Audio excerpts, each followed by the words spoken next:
তৃতীয় বৰ্গৰ এডিআৰই পৰীক্ষা সমাপ্ত হ'ল। এতিয়া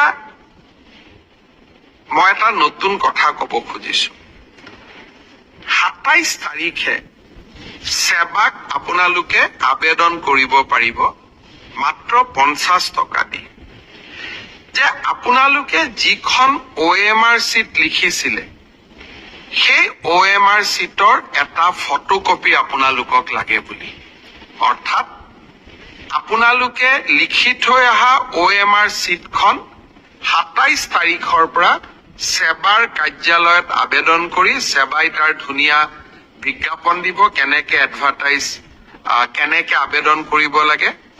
আপোনালোকে চেণ্টাৰত জমা দি থৈ অহা OMR চিটটো এইবাৰ আপোনালোকে 50 টকা জমা দি সেৱাৰ পৰা লৈ আহিব পাৰিব। ফটোকপিৰ খৰচ 50 টকা।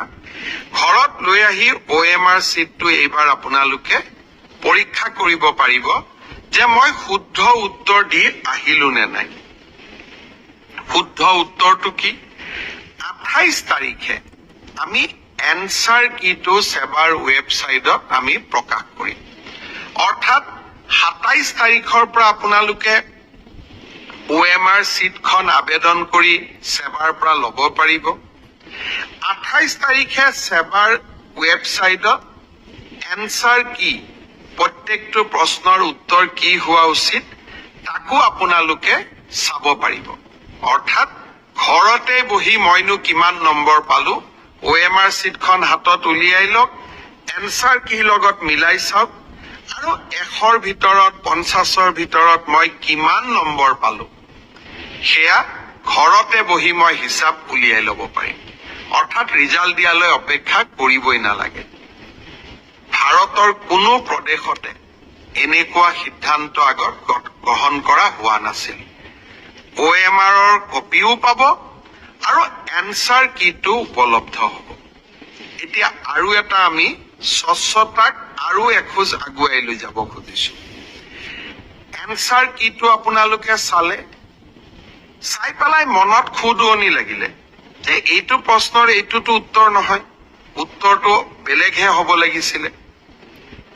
500 টকা দি আপোনালোকে সেৱাক জনাব পাৰিব যে আপোনালোকে প্ৰস্তুত কৰা উত্তৰটো ভুল হৈছে। উত্তৰটো আচলতে পঞ্চপাণ্ডৱৰ তৃতীয়জন সন্তান ভীম নহয় অৰ্জুন। সেৱাই ভীম বুলি এনসাৰ কিট লিখিলে, আপোনালোকে শুদ্ধ কৰি দিলে সেৱাক যে আপোনালোকৰ এনসাৰ কিটো ভুল। আচলতে পঞ্চপাণ্ডৱৰ তৃতীয়জন অৰ্জুন। অৰ্থাৎ আপোনালোকে সেৱাক এটা ভুল শুধৰাই দিলে। তৎকালীনভাৱে সেই 500 টকাটো আপোনালোকে উভতাই পাব। 500 টকাটো আমি এই কাৰণেই ফিজ লৈছো, নহলে সকলোৱে এনসাৰ কিটো ভুল বুলি হাৰাশাস্তি কৰাৰ ৰাস্তাও ল'ব পাৰে। যাতে হাৰাশাস্তি কৰাৰ ৰাস্তা নলয় সেইবাবে আমি এটা 500 টকা ল'ম। কিন্তু যদি আপোনালোকৰ পৰামৰ্শ শুদ্ধ হয় আমি সেই 500 টকাটো উভতাই দিম। অৰ্থাৎ আজি মই স্বচ্ছতাৰ দিশত তিনিটা কথা ক'লো।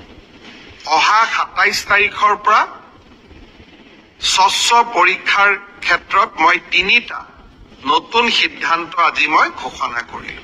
এটা হ'ল যে আপোনালোকে OMR চিটটো যিটো চিটত আপোনালোকে আনসাৰ কৰি আহিছে তাৰ ফটোকপিটো অহা 27 তাৰিখৰ পৰা আপোনালোকে সংগ্ৰহ কৰিব পাৰিব সেৱাৰ কাৰ্যালয়ৰ পৰা। তাৰ প্ৰচিডিউৰটো বিজ্ঞাপনত আহিব। 50 টকা দি আবেদন কৰিব লাগিব। 50 টকাও ফটোষ্টেটৰ খৰচ। দ্বিতীয়তে 28 তাৰিখে আপোনালোকে এনসাৰ কিটো পাব যাতে OMR আৰু এনসাৰ চিটটো মিলাব পাৰে। আৰু এনসাৰ কিটোত যদি আপোনালোকে কিবা ভুল দেখে সেইটো আপোনালোকে সেৱাক জনাব পাৰিব 500 টকা দি। আৰু আপোনাৰ পৰামৰ্শ বা আপুনি যিটো ভুল বুলি ক'লে সি যদি বিশেষজ্ঞসকলে সঁচাই ভুল বুলি কয় আমি আপোনাক সেই 50 টকাটো উভতাই দিম, 500 টকাটো আমি উভতাই দিম।